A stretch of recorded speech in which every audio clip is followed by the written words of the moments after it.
Things you don't know about Pope Francis. He was a trained chemist before becoming a priest. Before he wore the papal white, Pope Francis wore a lab coat.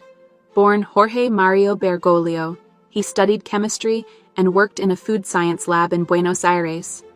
This scientific background helped shape his practical, logical way of thinking. Even later in life, his interest in science influenced how he spoke about climate change and health. Not many popes had experience mixing chemicals before preaching faith. He chose simplicity over luxury.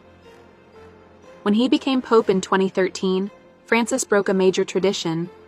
Instead of moving into the grand apostolic palace, he chose to live in a modest guest house called Casa Santa Marta. He also drove around in simple cars and wore basic robes. His message was clear: being close to the people mattered more than luxury. This decision made him stand out instantly. People saw him as humble and grounded. He loved tango and soccer. Francis had a fun side too. Growing up in Argentina, he loved dancing the tango and cheering for his favorite football club, San Lorenzo.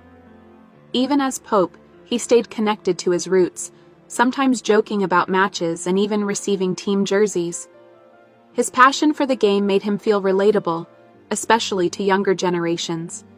He proved that faith and fun could go hand in hand. First Pope from the Americas and the Southern Hemisphere. In 2013, Francis made history in many ways. He became the first Pope from Latin America, the first from the Southern Hemisphere, and the first Jesuit to ever hold the title. His background brought a fresh voice to the Vatican. He spoke for the poor and the global South, people who were often overlooked. His election marked a big shift in the Church's identity. For millions, it felt like their voices were finally being heard at the top.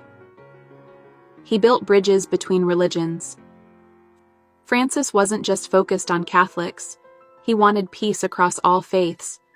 He met with leaders of Islam, Judaism, Buddhism, and even atheists.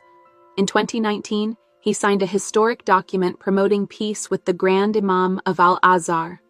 For many, he became a symbol of unity. In a world often split by religion, Francis showed that kindness and respect could bring people together. He cared deeply about the environment. In 2015, Pope Francis wrote Laudato Si', a powerful letter urging everyone to protect the planet. He said the Earth was our common home, and it was in danger. His message reached beyond the Church, earning praise from scientists and activists around the world. He talked about climate change, pollution, and the responsibility of richer nations. He lived simply until the end. Even after becoming one of the most recognized faces in the world, Francis stayed true to his simple lifestyle.